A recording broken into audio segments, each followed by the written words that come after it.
Hey guys, Greg Alexander again, and I'm coming to you with part two of my three biggest mistakes that fishermen make video series. Part one I did last week. Here, this video is coming out again this week, and I'll do another one next week or maybe even earlier, depending on how things work out. But part two of the biggest mistakes fishermen makes series, I'm going to call it Yesterday's Success, or the favorite lure syndrome. And the favorite lure syndrome is something that we all go through. And it kind of happens like this. You get a tip from somebody, or you go to the store and you buy something to try. You go out, you have instant success, and you take it out again and you catch more fish on it, and you're having a pretty good day and you're doing better than you have been doing in the past. So now all of a sudden you think, I've got it now. I've got what I need to catch fish. And it works. And it works for a good long while. Sometimes, years in some situations. And some lures continue to work into perpetuity, but never as good as they do in the beginning. And that's all fine. As long as it continues to work for you, you should continue to use it. But you need to understand that you can get stuck with throwing your favorite lure in the wrong situations, in the wrong conditions, at the same fish over and over again, and you tend to educate those fish. So, I've done it, you've done it, some of you are still doing it. You're still probably throwing the same worm you've been throwing for the last 5 years or the last 10 years. And you'll have just enough good days on it that you think, well, it's still working, because you're having a hard time changing off of that. But see, this is a trap, because every day is different. Understand? If you go out today, for example, say it's the middle of summertime, and your favorite lure is a June bug speed worm, and you go out early in the morning and you're catching fish on this June bug speed worm in your favorite lake. But then overnight you get a bunch of rain. The water gets dirty and you're trying to catch them on a June bug speed worm, and it won't happen. And you think, well, they're just not biting today. Well, they're probably biting. They're probably just either moved or they're unresponding to something else that particular day. But you're stuck on what you caught them on yesterday. And you're unable in your mind to move away from it because you're still thinking about yesterday's success. So this is the approach that you need to make with lures. Lures are tools, right? You need to use the right tool for the right situation. If the water temperature changes, the fish's mood's going to change.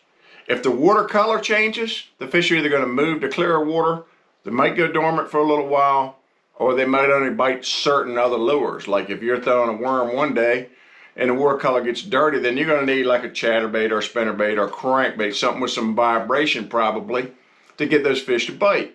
If the water level changes, those fish are going to move. If the fishing gets a lot of pressure, those fish are either going to move or they're going to get real hard to catch. So then you're going to have to finesse them out or go find another spot. If you got a lot of boat traffic, that's going to change things. If you get a lot of wind, that's going to make certain lures work where other lures won't. So if you like to throw a weightless Senko and you get a lot of wind and you try to force that throughout the day, you're not going to have a lot of success because you won't be able to make the proper presentation. So you need to adjust your presentation and adjust your lures and your style to the conditions. Then you got seasonal movements involved in that. And then you got barometric pressure. As the barometric pressure rises, I did a video on that would be very interesting for most of you, that will tell you how these fish respond to barometric pressure rises. It's right here. If you want to check that out, click on that. So you can't get stuck on yesterday's lure. You can't get stuck in this favorite lure syndrome. As long as it's working, you keep doing it. If it's not working, change. My general rule of thumb is if I throw something for about a half an hour or so and I don't get bit on it, then I'm probably going to change.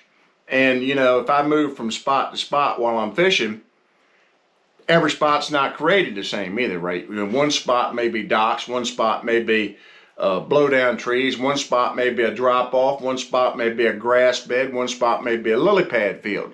So every lure is not going to work for every situation. So you need to be prepared for every situation that comes up. And I know, you can't have, if you're fishing from the bank or you're in a small boat, you're not going to want to take 10 or 12 rods with you all rigged for different things, but you should have the things ready that you need to have to counter the conditions that you may be fishing under, right? Be ready. Be ready with a slow lure that goes on the bottom. Be ready with a slow lure that you work on the top.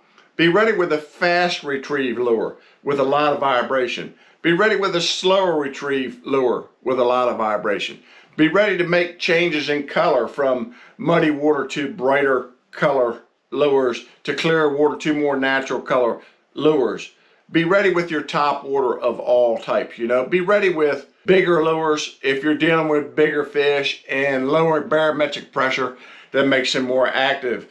Be ready with smaller, more finesse lures if the situation is a pressure situation or high pressure coming in that changes the mood of the fish. Be ready for all these things. Be ready to match the hatch if you have to. You're understanding what the forage situation is in your lake and that you need to match it, or the yellow perch running or the white perch running. Is there a shad spawn going on? Is there a mayfly hatch happening? All these things affect bass because they're opportunistic. And once they get keyed in on something and you're not matching the hatch with what they're keyed into, you're not going to catch nearly as many fish. So you got to be prepared. So don't get stuck in this favorite lure syndrome. One rod, one lure, trying to make it work everywhere you go. That's one of the biggest mistakes fishermen make. I've made it. Pretty much everybody's made it. Be aware of it. If you're aware of it and you understand how to counter it, then you'll be a much better fisherman. So follow my videos. I got a bunch of videos on all these different techniques and tactics that you can use in different situations and circumstances to catch more fish, to make you a better fisherman, to help you win more tournaments, to help you put more food on the table if you're fishing for food. So again, thanks for watching. Please subscribe to my videos if you want to watch them further. Hit the little like button.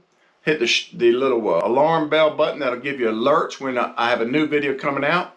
And stay tuned for part 3 of the 3 biggest mistakes that fishermen make coming up on my next video. Thanks for watching and have a blessed day.